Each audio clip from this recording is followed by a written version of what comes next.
Hi everybody, welcome to this new video where we will be looking at my tarot collection of 2021. So this is my first collection. I started collecting tarot, collecting and using tarot on June, I think it was June 2021. And by the end of 2021, I decided to stop buying more decks.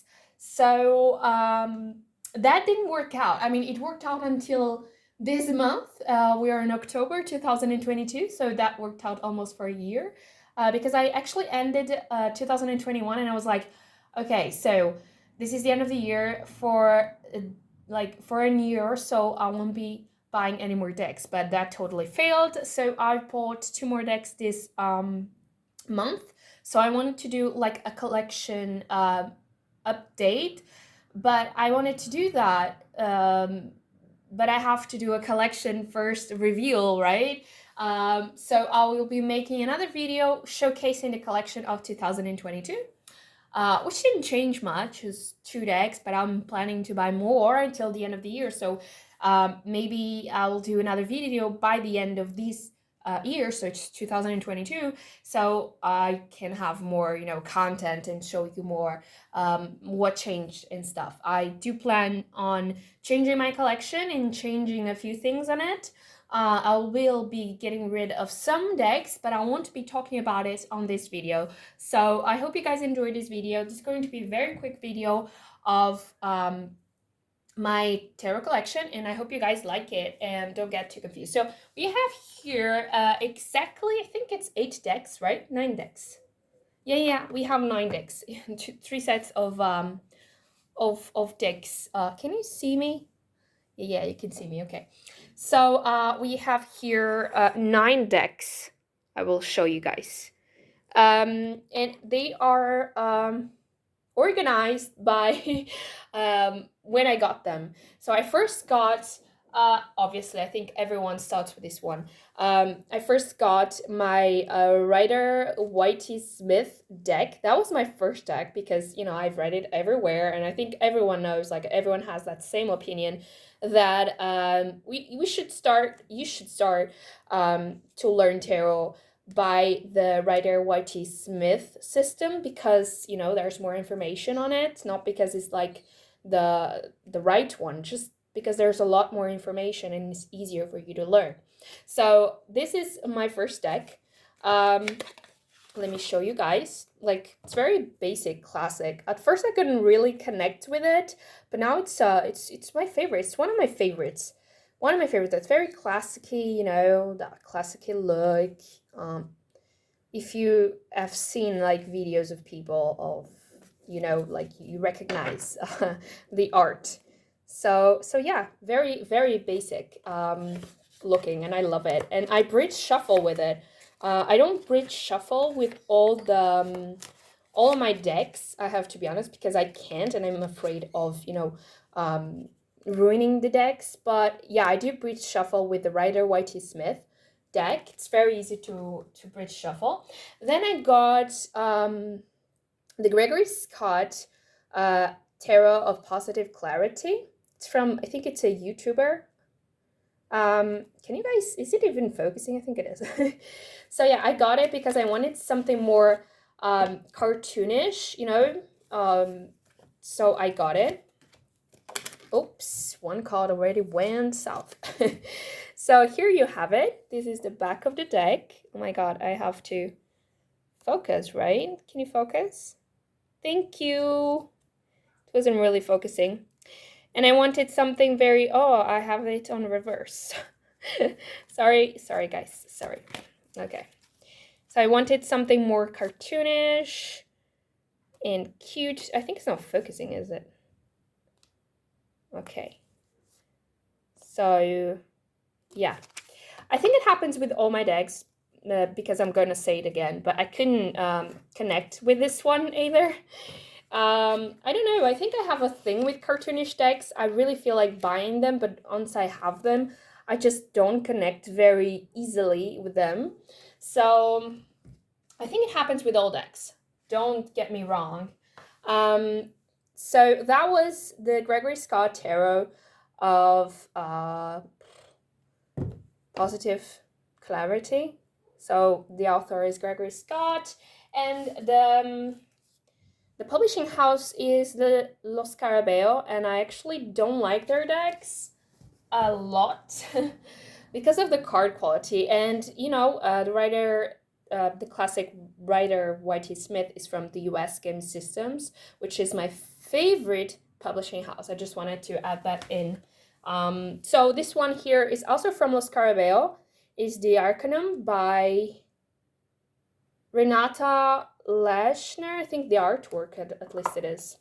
And this one I got because I wanted a more realistic deck, so I got it.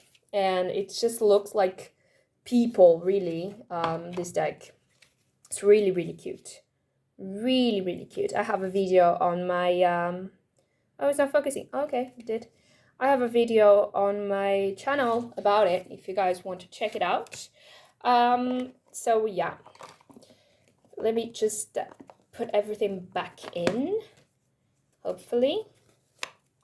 Okay, then the next one that I got, I think, was the Lightseers. And the Lightseers, I got it because everyone else had it, and I was like, what's the deal about it? And now it's one of my favorite decks. To be honest. So it's by the Hay House, and the Hay House is not one of my favorite publishing companies, publishers. I don't know how to say it. Publishing houses or something. I don't know. It's not one of my favorites because of the way their cards don't shuffle very well, but that's just it. They just glue together.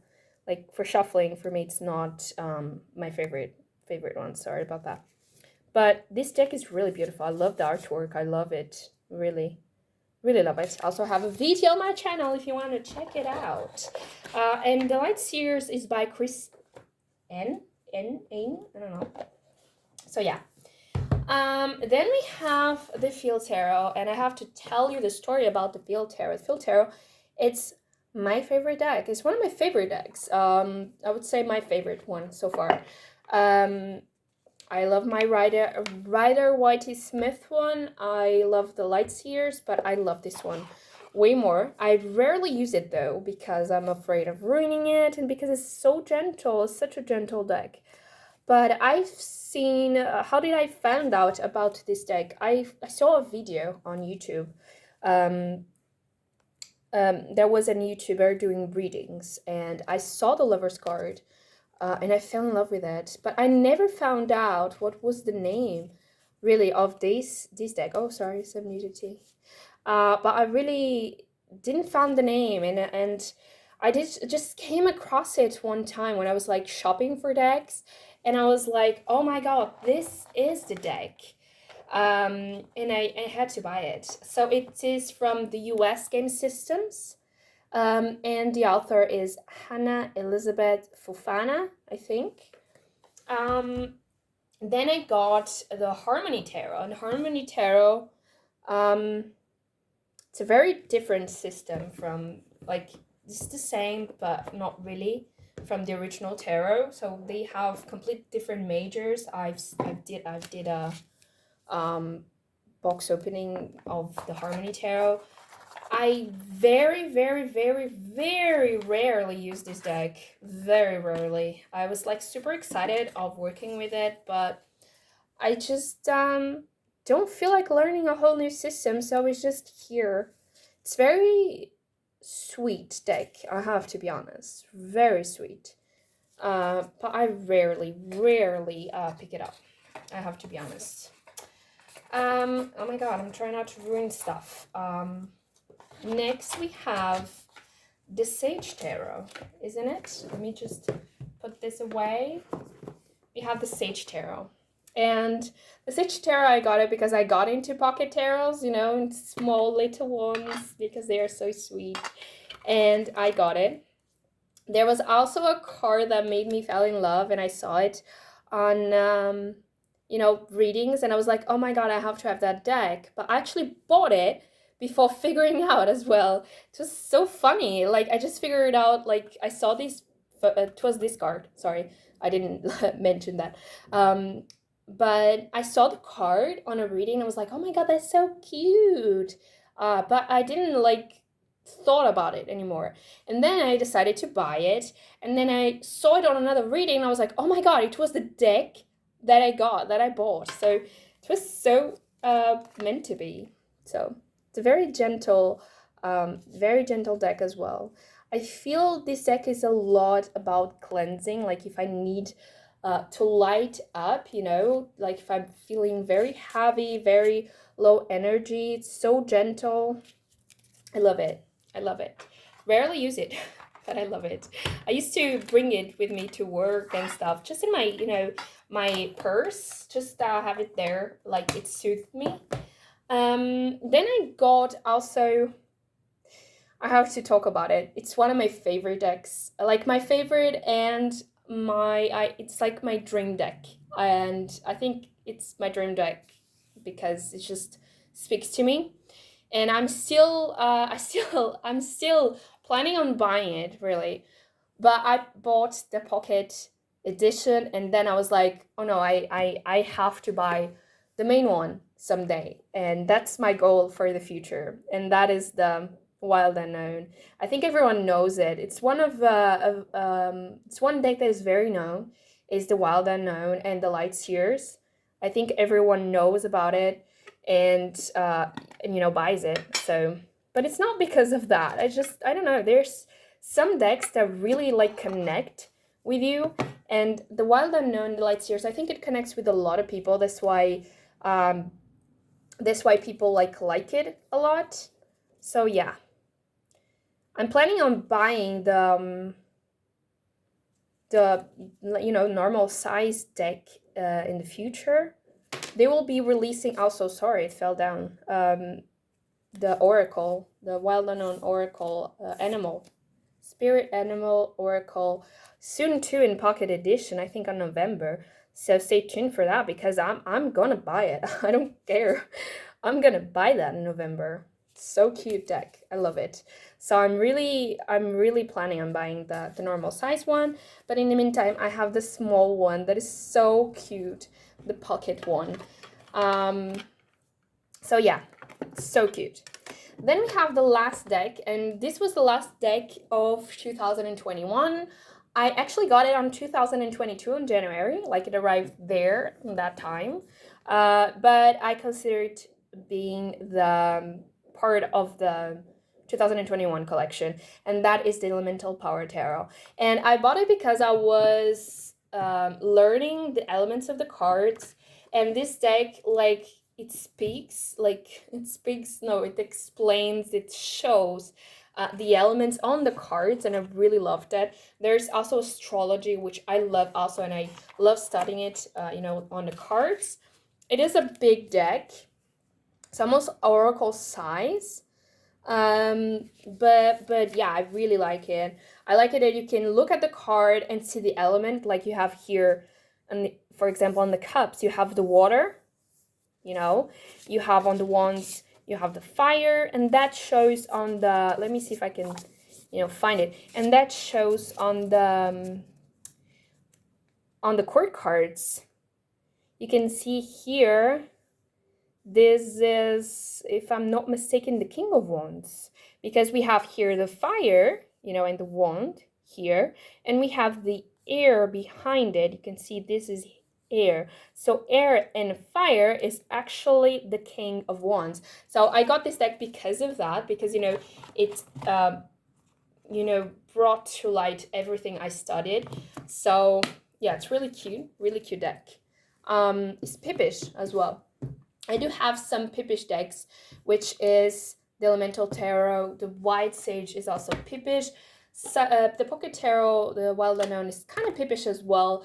The Field Tarot is also Pippish. I just started very classic-y, like having all the images, and then I started finding out there were other kinds of style, like Pippish decks and stuff, and I started getting into that, and then getting into Pocket Tarots and stuff. So yeah, that has been my learning curve and has been my interest curve as well.